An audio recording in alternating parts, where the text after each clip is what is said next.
יהי רצון מלפניך, אדוני אלוהי ואלוהי אבותי, שלא יהיה רע דבר תקלה לידי, ולא יכשל בדבר הלכה, וישמחו בחברי, ולא אומר על טמא טהור, ולא על טהור טמא, ולא על מותר אסור, ולא על אסור מותר. ולא יקשתו חברי בדבר הלכה וישמח בהם, כי אדוני ייתן חכמה מפיו דעת ותבונה. קל עיניי והביט הנפלאות מתורתך. Okie dokie. We are now learning Berachot, and it's not going to be an hour today probably because my father is coming, so I'm expecting to see my father, and I'm not going to keep him waiting, obviously. So that is Kibud Avayim, really nice mitzvah to keep. So, let's go to Amar Mar. משעה שהכהנים נכנסים לאכול בתרומתם, מכדי כהנים אימת כך לתרומה משעת צאת כוכבים. In other words, the Mishnaic author said, the Gemara is basically saying, why are you saying that the time is when the Kohanim enter to eat their elevation offering? Just say that it's when the stars come out. That's the same time. What are you teaching? What a weird decision. Why would you choose that over this? Why would you go for the priests and not for the stars came out? Like a universal recognizable indication, signal that the time has come for Kriyat Shema of the night. No, you're going for when the Kohanim enter to eat the elevation offering. And I don't even know when the Mishnah was written. I think it was written before the destruction of the temple or after? I don't remember.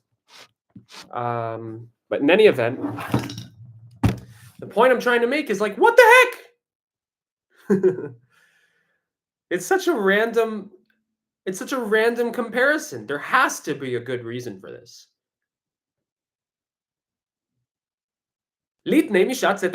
Say when the stars come out. Why are you saying when the Kohanim, the priests, enter to eat the elevation offering?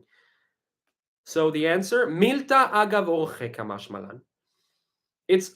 They're trying to teach us something along with this. They might as well give us another lesson while they're giving us the lesson of from the time the Kohanim enter. From the time that you should say Kriyat Shema, they're going to tell us another thing. De kapara lo me'akva. That they're basically telling us, we already know, they're assuming we already know that we are supposed to say it when the stars come out. When the stars come out. And so it's telling us actually something about the Kohanim, about the priests, that the priests who became defiled, as Rashi taught us, and went into the ritual immersion in order to purify themselves and had to wait for the sun to go down. There was some step that they had to take that they hadn't taken yet, which is kapara, which is atonement, and it doesn't delay them from being able to partake in the elevation offering feast.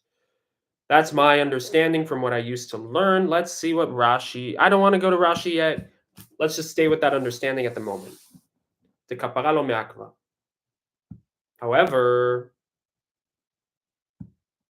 to me, that's still not a very compelling explanation, if I dare say. The kapara lo me'akva, it's basically an answer. It's telling us that it's giving us something about the priests. And it's telling us that we are learning something about the priests when the whole topic at hand is Kriyat Shema. It's saying the Shema. So, it's very unclear. In other words, it's assuming that we know when Kriyat Shema is supposed to be. So let's just continue, and we'll get to the answer to that question, hopefully, at some point. Kedetanya, as we learn in a Braita, this is the first Braita we are coming across. What is a Braita, if whoever doesn't know? It is a extra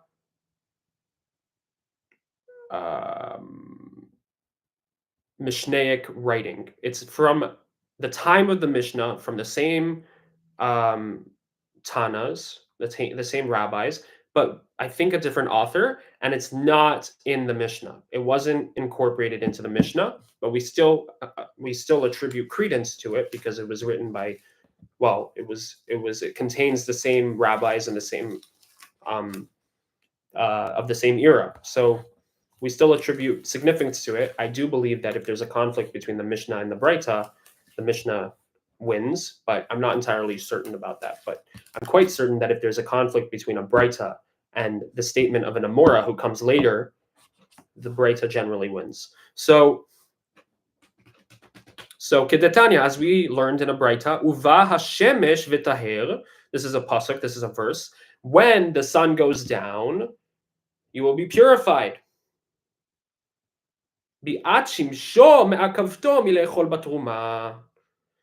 sun going down is the thing that keeps a priest from eating from the elevation offering. So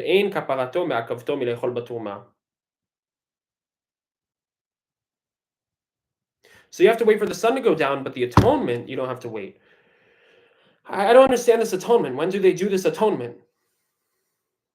Let's see what Rashi says about the atonement. Does Rashi say anything about that?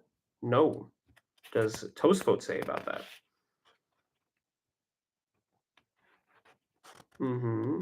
I don't know. There's no clarity.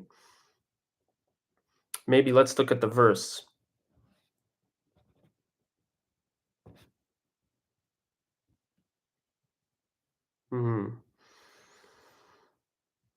I'm not sure. Okay.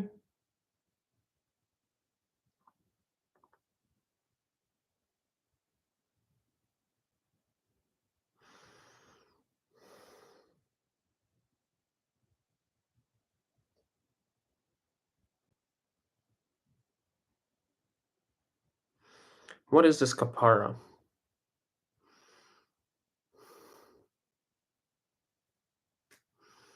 So I think if I don't find this, I want to actually answer a different question I have, which is why am I learning this? Really, why are we learning this? It's a very tough question to answer. The way that Chazal thought is so different than the way we think. At least it seems that way. There's a part of me that's like so resistant to the idea of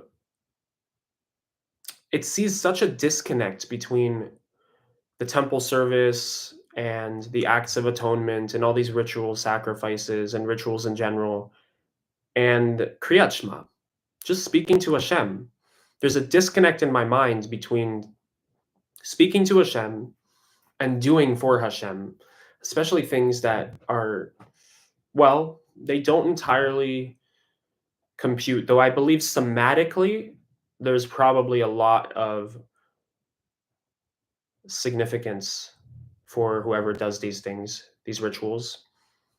Not that that's the reason we do anything for Hashem. The reason we do things for Hashem is because He wants us to. That's really as far as we're concerned, because we don't really understand His divine wisdom. Though we can further our understanding, but we'll never fully understand it, and we can never purport to say, I believe that we understand it, bottom line, kind of understanding it. But yeah, there's some sort of disconnect in my mind between the temple service and Kriyat Shema. And it's almost like, to me, because Kriyat Shema is so much more immediate in my perspective, it's like, why are you talking about the priests going in to eat the elevation? It's like, it's so distant from my life. So when Chazal, when the Amora, when the Gemara brings this as the answer, it's so unsatisfying for someone like me. Okay, I think I'm gonna have to go. But basically, I hope you understand I'm not a heretic, God forbid, but I'm actually being honest with myself as I'm learning.